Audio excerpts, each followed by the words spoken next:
England की राजगद्दी साल 1509 से लेकर 1547 तक हेनरी के हाथों में हुआ करती थी। राजा हेनरी की कई पत्नियां और एलिजाबेथ मैरी नामक दो बेटियां थीं। इनमें से मैरी राजा की पहली पत्नी की बेटी थी। राजा हेनरी को मैरी ज्यादा पसंद नहीं थी, इसलिए वो उसके साथ बुरा व्यवहार करते थे। मैरी महल के नौकरों के साथ महल का काम करती थी। अगर मैरी कुछ कह भी दे तो राजा उसकी कोई बात नहीं मानते थे।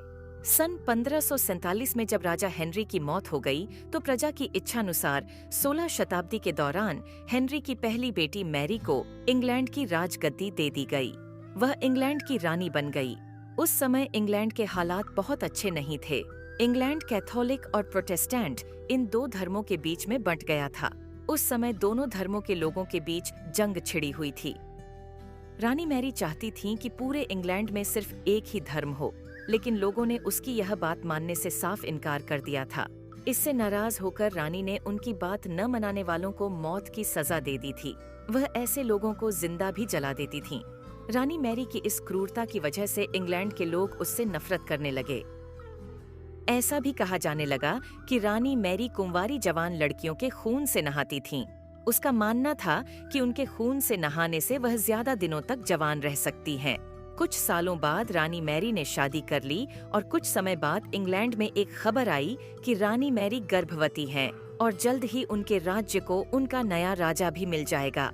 इस बात से हर सभी खुश हुए, लेकिन उस समय रानी मैरी के साथ बहुत ही अजीब घटना हुई। उनके गर्भ से किसी भी बच्चे का जन्म नहीं हुआ, बल्कि कुछ ही महीनों के बाद रानी मैरी का पेट फिर से सामान्य हो गया। वहाँ के ओझा लोगों ने अपनी तंत्र विद्या से बताया कि रानी मैरी के गर्भ में कोई बच्चा नहीं बल्कि एक भूत आकर निवास करता है। कुछ समय बाद फिर रानी मैरी के गर्भ में वही भूत आकार रहने लगा और वह फिर से गर्भवती हो गईं। इस बार भी रानी को कोई बच्चा नहीं हुआ और उस घटना के कुछ ही दिनों के बाद रानी मैरी की मृत्यु हो गई। इसके बाद मैरी की छोटी बहन एलिजाबेथ को इंग्लैंड की राजगद्दी पर बैठाया गया और एलिजाबेथ इंग्लैंड की नई रानी बन गईं। रानी मैरी की क्रूरता की वजह से इंग्लैंड को लोग उसे एक निर्दयी औरत मानते थे। वहीं जब उसके गर्भ में बच्चे की जगह एक भूत का निवास होने लगा तो लोगों ने उसे शापित भी करार दे दिया और इसी वजह से उसे लोगों ने ब्लडी मैरी का नाम दिया।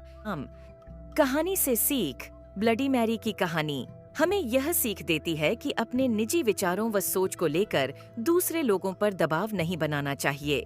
शांति और करुणा से लोगों का ख्याल रखना ही मनुष्य का धर्म है। ऐसे ही और कहानियां सुनने के लिए हमारे चैनल को सब्सक्राइब करके घंटा का बटन जरूर दबाएं। शुक्रिया।